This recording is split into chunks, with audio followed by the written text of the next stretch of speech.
मैथिली आ भोजपुरी के सबसे नीक चैनल एपी प्रोडक्शन दरभंगा के एखनई लाल बटन दबाकर सब्सक्राइब करू और घंटी के निशान बटन के जरूर दबाओ ताकि नव नव ऑडियो आ वीडियो अहाँ सब लग तुरंत पहुँच सके।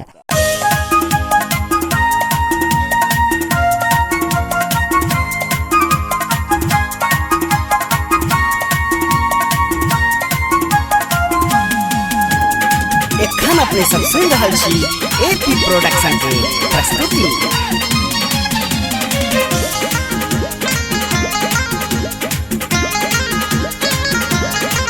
टिकटॉक पे वीडियो बनेबे हे दुर्गा पूजा में माई के बुलेबे। टिकटॉक पे वीडियो बनेबे हे दुर्गा पूजा में माई के बुलेबे। हो लाले चुनरी माई के चढ़ाई देबे, चढ़ाई देबे, चढ़ाई देबे। मैया संग सेल्फी खिंचाई लेबे, खिंचाई लेबे। फेसबुक पे फोटो लगाई देबे। मैया संग सेल्फी खिंचाई लेबे, खिंचाई लेबे। फेसबुक पे फोटो लगाई देबे।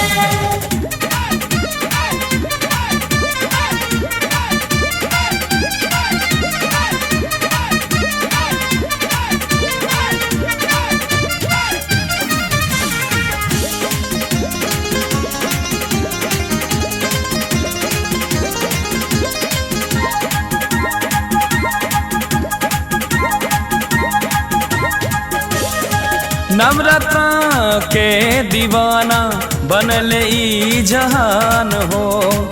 काली तारा दुर्गा माई नाम लाखों हजार हो।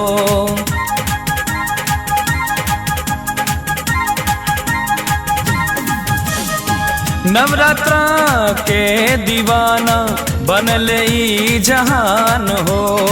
काली तारा दुर्गा माई नाम लाखों हजार। ऐसा तो बहनी के घर में बोलाई लेबे, बोलाई लेबे, बोलाई लेबे।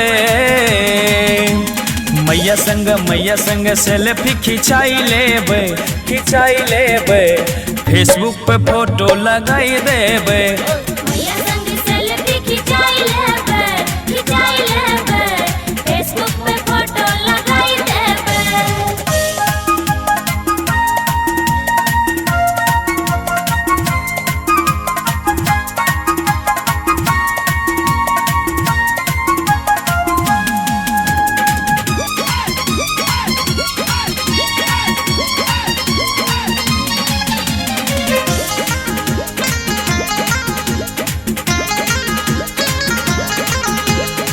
स्वरों के देवी माई सुनियर जी हमार हो। शंकर बिहारी के जीवन में लगब बेरा पार हो।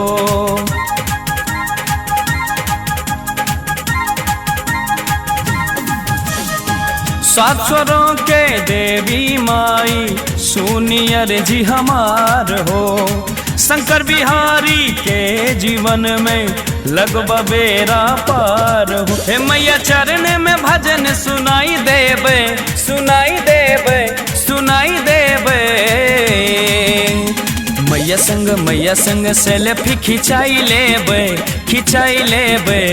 फेसबुक पे फोटो लगाई देबे। मैया संग सेल्फी खिंचाई लेबे, खिंचाई लेबे। फेसबुक पे फोटो लगाई देबे। टिकटॉक पे वीडियो बनेबे हे दुर्गा पूजा में माई के बुलेबे। टिकटॉक पे वीडियो बनेबे हे दुर्गा पूजा में माई के बुलेबे। हो लाले चुनरी माई के चढ़ाई देबे, चढ़ाई देबे, चढ़ाई देबे।